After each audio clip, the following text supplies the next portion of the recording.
नमस्ते, मैं हूं गोविंद, डॉक्टर गोविंद कृष्ण गुप्ता। आज से हम लोगों ने शुरू किया है अपना हिंदी वीडियो चैनल।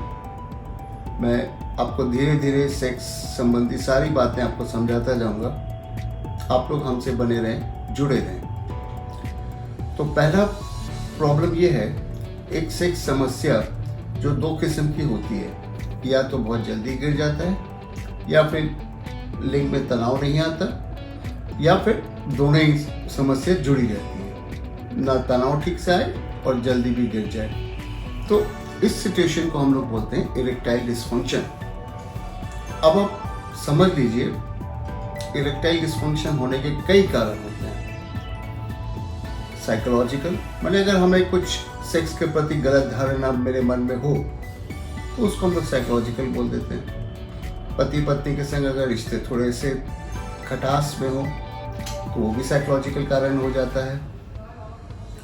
फिर इसके बाद अगर हम पेनिस को देखते रहें, सोचते रहें कि खड़ा हो रहा है कि नहीं हो रहा है, टाइट हो रहा है कि नहीं हो रहा है, जब टाइट हो जाएगा तब मैं प्रवेश कराऊंगा, तो ये भी एक साइकोलॉजिकल कारण है। तो इस तरीके से कई किस्म के कारण होते हैं साइकोलॉजिकल। फिर कुछ होते हैं पैथोलॉजिकल। अरे भाई, लिंग में जितना रक्त जाएगा उतना ही कड़ापन आएगा। अगर रक्त कम जा रहा है तो कड़ापन कम हो जाएगा। आपका शरीर स्वस्थ है, हृदय स्वस्थ है, तो आपके लिंग में पूरा रक्त संचालन होगा। किंतु अगर आपके कहीं भी विघ्न बाधाएं हैं, जैसे कि धमनियों में कुछ सिकुड़न है, तो पूरा ब्लड नहीं जाएगा, कड़ापन कम हो जाएगा। आपके हार्मोन्स में अगर कुछ कमी हो गई तो ज़्यादा ब्लड फ्लो नहीं भेज पाएगा लिंग की तरफ।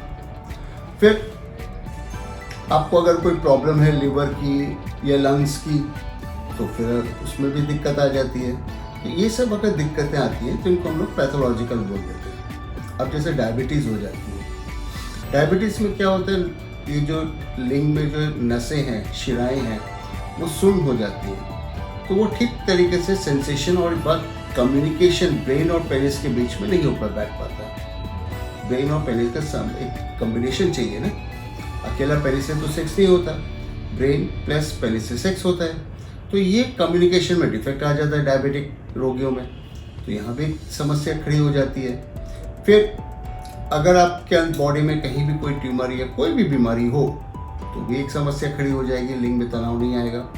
मन में अगर दुख बैठ गया हो, डिप्रेशन हो जाता है, तो भी लिंग में से कड़ापन नहीं आता। तो हम लोग देख रहे हैं अनेक किस्म की प्रॉब्लम के मिश्रण से ये सेक्स समस्या उत्पन्न होती है। तो अब आप समझ ही सकते हैं कि ऐसा कोई बीमारी तो है नहीं कि भाई एक दवाई खाई, 5 दिन दवाई खाई, कोर्स कंप्लीट किया, एकदम चंगे हो गए। नहीं, ऐसा नहीं होता। और इस वजह से सेक्सुअल ट्रीटमेंट कराने से लोग डरते हैं, पता नहीं डॉक्टर क्या दे देगा।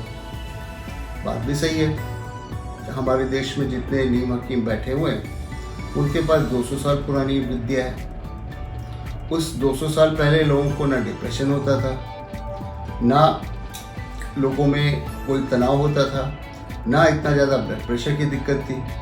और सबसे बड़ी बात यह है कि 200 साल पहले average life was 35 to 40 years. माने जितने भी उनके पास रोगी आते थे, सबकी उम्र 15 से लेकर 22 साल होती थी। इसी उम्र के रोगी उनके पास आते थे। इस उम्र में तो कई दवाइयाँ काम कर जाएंगी, साइकोलॉजिकल एडवाइस ही काम कर जाता है। तो इस प्रकार आयुर्वेदिक बोलिए या हकीमी बोलिए, ये विद्या 200 साल पुरानी होने की वजह से और 15 से 22 साल के लोगों के ऊपर ही कारगर होने की वजह से आज के तारीख में फेल है।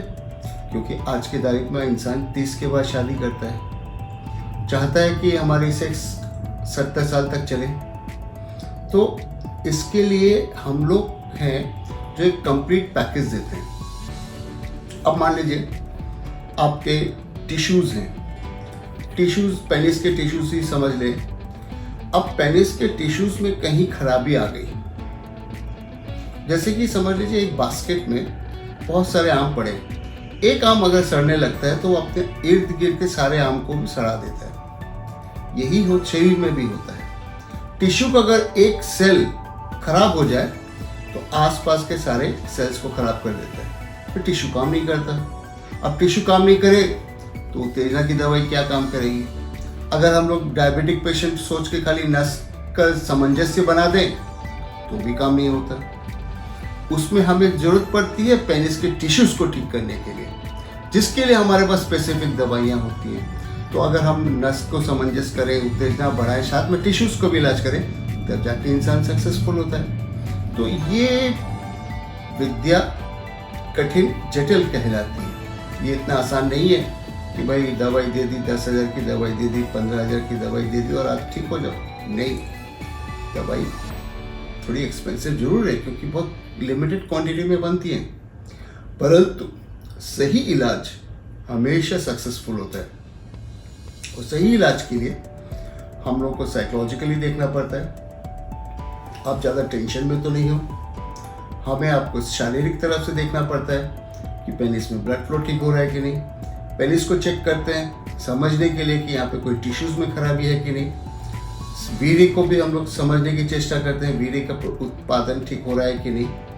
उसके बाद हम लोग देखते हैं शरीर में कोई अन्य बीमारी है कि नहीं। इस प्रकार एक इंसान को एसेस करके उसका जब हम लोग कॉम्बिनेशन मेडिसिन देते हैं जो टिश्यूज को भी ठीक करे, मन को भी शांत रखे, उत्तेजित करे, शरीर में रक्त संचार को बढ़ाए और हार्मोन्स को ठीक करे, तभी आपको एक सफलतापूर्वक रिजल्ट मिलेगा। तो ये हम लोग का एक बेसिक वीडियो है जिसमें हम आपको समझाते हैं कि हमारा इलाज किन किन एंगल्स को कवर करता है और प्राय सभी इलाज को कवर करता है, सभी एंगल्स को कवर करता है। और एक बात हमारे इलाज की खासियत ये है कि अगर आप हमारा इलाज लेते हैं तो समझ लीजिए आपकी आयु में वृद्धि होनी है, कम नहीं होगा। क्योंकि इलाज से हार्ट में ब्लड फ्लो बढ़ता है, हार्ट स्ट्रॉन्ग, ब्रेन में ब्लड फ्लो बढ़ाया जाता है, ब्रेन स्ट्रॉन्ग, शरीर के अन्य जगह भी ब्लड सर्कुलेशन बढ़ता है, बॉडी स्ट्रॉन्ग, खराब टिश्यूज को नष्ट किया जाता है, टिश्यूज के साथ साथ बॉडी स्ट्रॉन्ग, पेनिस के साथ साथ बॉडी स्ट्रॉन्ग, वीर्य को बढ़ाया जाता है, बॉडी के अंदर में जितने भी आपके विटामिन और मिनरल्स की कमी हो उनको ठीक किया जाता है। तो आप बहुत ही एक पूरी हेल्थ रिलेटेड एक ट्रीटमेंट आपको मिलता है। इसलिए मैं आगे भी और बताता जाऊंगा, ट्रीटमेंट को बारीकी से समझाता जाऊंगा। इसलिए आपसे निवेदन है कि मुझसे जुड़े रहें, बने रहें। धन्यवाद।